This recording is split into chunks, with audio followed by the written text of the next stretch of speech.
In a quiet village surrounded by thick, whispering forest, there lived a young farmer named Kofi. Kofi was known for his hard work.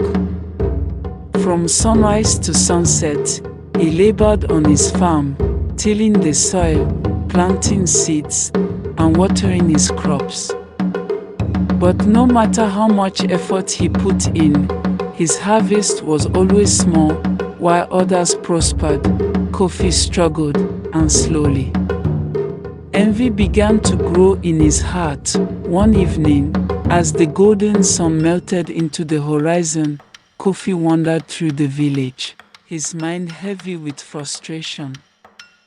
Beneath a great baobab tree, he saw old Mama Sade, an elderly woman known for her wisdom and strange knowledge of the unseen. Kofi approached her, his voice filled with bitterness. "Why must I suffer like this?" he complained. "I work harder than everyone, yet I have nothing to show for it." Mama Sade looked at him quietly, her eyes deep and knowing. "Be careful what you wish for, Kofi," she said softly. "The forest listens, and it answers in ways you may not like." Before Kofi could respond, she reached beside her and brought out a small, beautifully carved calabash.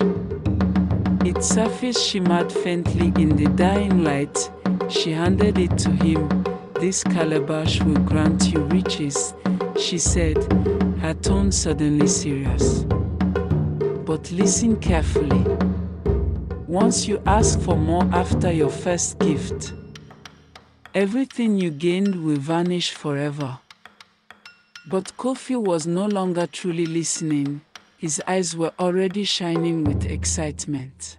That night, beneath the pale glow of the moon, Kofi held the calabash tightly in his hands. His heart raced as he whispered his desire into it. "I want wealth, more than anyone in this village." For a moment, nothing happened. Then the earth trembled. A strange energy filled the air. By morning, Kofi awoke to a miracle.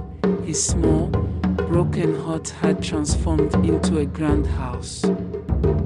His farm, once weak and struggling, now overflowed with golden crops. His barns were filled to the brim with abundance. Kofi laughed with joy at last. He had everything he ever wanted, but happiness, as it often does when born from greed, did not last. Days passed, then weeks, and slowly, a restless feeling crept into Kofi's heart. He looked at his riches, and they no longer felt like enough. What if others catch up? He muttered to himself. What if someone becomes richer than me? The thought gnawed at him, and before long, greed consumed him completely, ignoring Mama Sade's warning. Kofi picked up the calabash once again. The wind began to stir as he spoke, louder this time, desperate. "I want endless riches, greater than kings." Suddenly, the world fell silent. The air grew cold. From the edge of the forest, a shadow began to rise. It twisted and stretched, forming into a tall, terrifying figure, the forest spirit. Its glowing eyes locked onto Kofi, piercing deep into his soul. Kofi's confidence vanished instantly. Fear replaced it. Then, in a single blink, everything was gone. The grand house disappeared. The golden crops vanished. Even the ground beneath him turned dry and empty. Kofi stood alone in silence. His wealth, his home, his dreams, all gone. He fell to his knees, his voice shaking with despair. "No, no. Please, take me back. I was happier before." But the forest spirit said nothing. It simply faded into the wind, leaving only emptiness behind. Days later, broken and poorer than he had ever been, Kofi returned to the village. With heavy steps, he walked once again to the baobab tree. Mama Sade was there. Just as before, Kofi fell before her, his voice filled with regret. I had everything, and I lost it all. Why didn't I listen?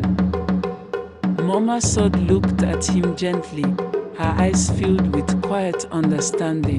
Because, Kofi, she said softly, regret always comes after the choice is made.